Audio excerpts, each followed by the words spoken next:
So I've just returned from what I described a little while ago when I got off the plane as an absolutely unbelievable flight in the Lancaster.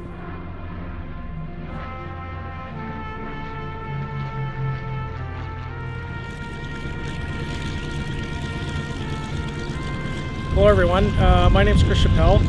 I'm from Belleville, Ontario. I was born and raised there, and I'm at the Canadian Warplane Heritage Museum in Mount Hope, Ontario, which is just right beside Hamilton. And I'm here at the museum today for a couple of reasons. I'm going to be going for a flight in the Lancaster in the background here. I'm also paying tribute to my Uncle Sandy Rutherford, and his given name Bruce Alexander MacKenzie Rutherford, and paying tribute to my hero and my family's hero. And so in just a little while, I'm going to be boarding the plane here in the background and going for what I guess you would say a once-in-a-lifetime opportunity to fly in one of the most rare planes that are in the world today. There's only 18 Lancasters still left intact, and this particular plane behind me is only one of two that fly in the world today. And this is the only plane that allows passengers to go for a ride. So I ended up here today because back at Christmas time, my wife Jackie surprised me with this gift. And so I have to give a huge thanks and appreciation to her for she was already extremely generous to begin with, but everybody's saying, how are you doing this? She went over the top on this one. So we were very fortunate in that as we were planning the flight today, and that my mom Mary Ann, who, as I mentioned, was one of the younger children in the Rutherford family, and she is one of the younger sisters of my Uncle Sandy. So this is a memorable experience for myself and for my mom to see me basically kind of go for, I don't want to say a joyride, but to get a bit of perspective.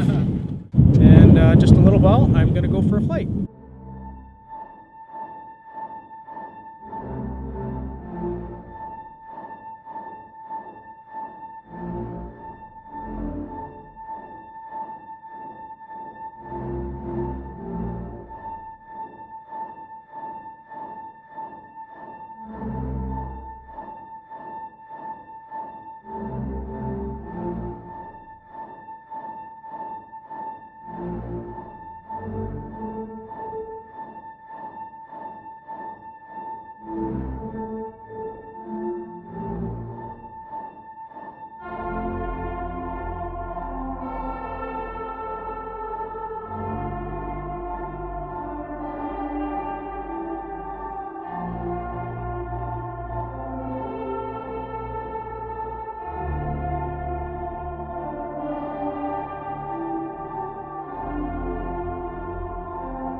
That was nuts. So I've just returned from what I described a little while ago when I got off the plane is an absolutely unbelievable flight in the Lancaster, and I've been given an opportunity to stand in the cockpit and talk a little bit about this plane and the flight that I just had.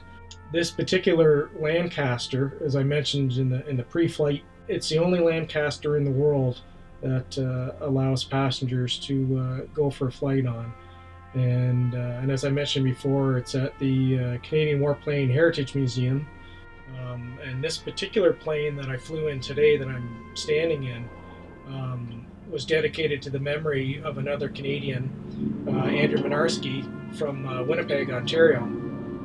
And during the war, during a night raid over continental Europe, most likely into Germany, was shot down. And as the plane was going down and the pilot gave the orders to bail out, Minarski was one of the last two crew members on the plane uh, to try and get out of the plane. And because it had been shot full of holes and there was a lot of gasoline, he was attempting to save the crew personnel in the rear turret of the gun. I believe his name was Pat Brophy. And he was stuck in the turret. The hydraulics were inoperable in the turret, and he couldn't turn it enough to get out and crawl out of the turret and get into. And Andrew Minarski tried as desperately as he could to help him escape the plane, and it became obvious after a few seconds that it was going to be impossible. And he bailed out with his parachute, and he was on fire. Now, crew member Brophy assumed that he was going to not survive the crash. He was the only one in the plane, and it was going down. Somehow, miraculously, when the plane touched down, I shouldn't say touchdown, when the plane crashed, the turret broke off, and he was thrown clear of the plane and had barely a scratch on him. And he was able to tell the story of Andrew Minarski and his heroism in trying to rescue him from the turret in a flaming Lancaster that was going down. And his story is credited with Andrew Minarski receiving the Victoria Cross posthumously. So this particular plane had been dedicated in his memory a few years ago. Now, one of the differences in the plane that I'm in today is that it's been slightly modified to carry 4 people in a little bit more modern passenger seats. And as I was flying today, I was trying to imagine what it would have been like for the crew members back then, having a very, very tiny crawl space. And it's still evident today of how difficult it is to maneuver and get through here, but they had even more restrictions in the plane because there would have been munitions inside for the machine guns, and a great majority of the fuselage of the plane was filled full of bombs. Approximately 60% of the length of the Lancaster is the bomb bay, and so there's very, very little room to move around. And the crew, once they got in their positions during the flight, often were there for the duration of the flight. Now, where I'm standing is today, look, there was a co-pilot here, and there's a flip-down seat that the co-pilot and pilot today. Well, the big difference back, and you can probably hear as I'm talking, the Mitchell bomber that's flying overhead, and there's some people taking a flight in that today as well. So during the war, this was a single pilot-operated plane here on your left, and where I'm standing would have been the engineer's position, and he did have a flop-down seat, so occasionally he did seat, but often was standing where I'm standing, assisting the pilot with various controls and that, and monitoring the systems on the plane as the plane was flying. A little bit farther back behind the pilot would have been the wireless operator, and also the navigator a little bit further back there. And the navigator had a very, very small desk and was curtained off from the pilot and the engineer. And the wireless operator also too was in a very small seat, just a little bit further back here. and was separated from the rest of the crew. The other crew members, the rear tail gunner, was in his turret. The upper mid turret gunner was back there and had a small little seat, and he could see from the top of the plane 360 degrees. And then behind me and below me is where the bomb aimer would be, and the bomb aimer would also be the front gunner as well. It's a little difficult to see how much of a problem it would have been to crawl down in there and lie on your stomach and try to help guide the plane through 1940s technology to try to get the plane on target to deliver its payload.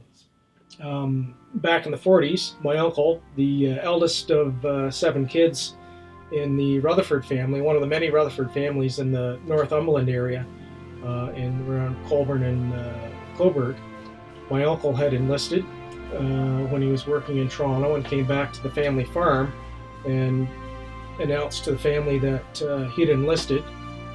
He had wanted to fly, he'd wanted to be a pilot, and apparently had a few difficulties flying and had a problem with being airsick.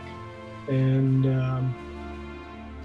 somehow they managed to figure out that it might have been more suitable for him to become a navigator. So he was a navigator in a plane almost identical to this.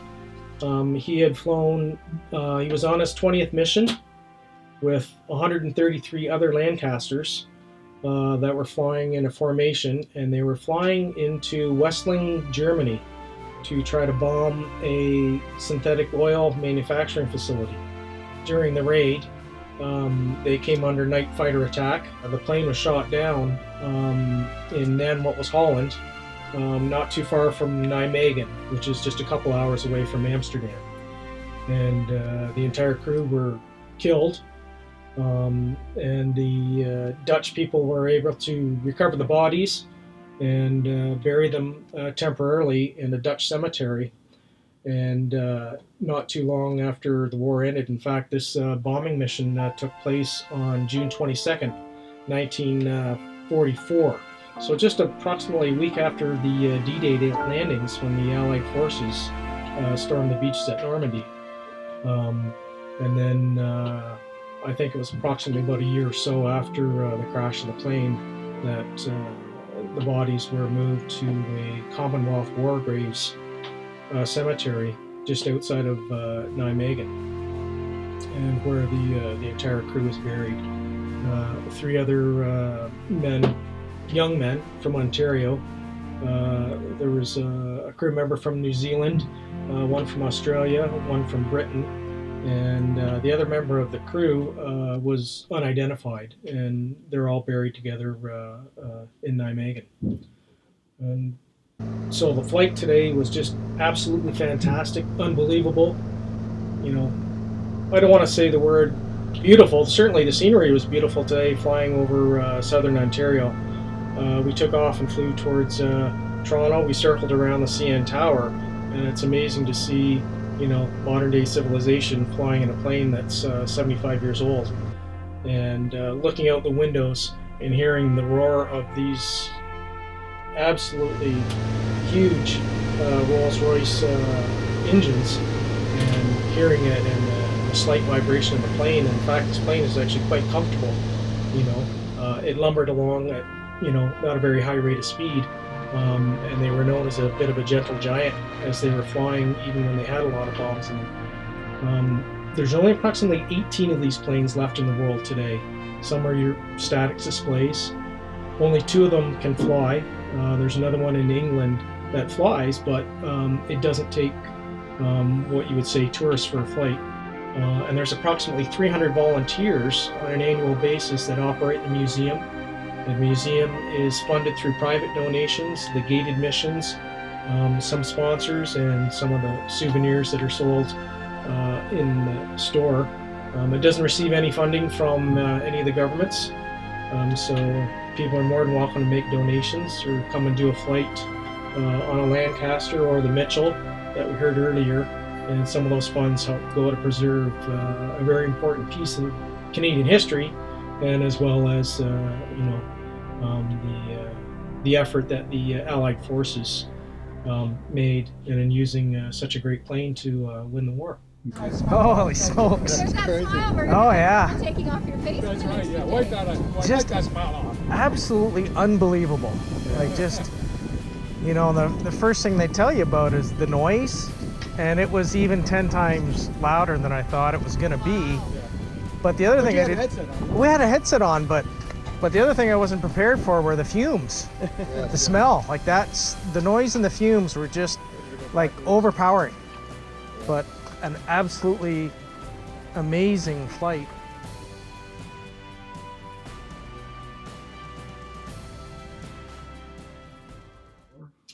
And so I'd like to give a special thanks to Dave Rohr, the director of the Warplane Heritage Museum and one of the pilots that often takes people for flights on the Lancaster and the Mitchell, for giving us special permission and the opportunity to come up and stand where he sits and flies this very, very rare and special plane.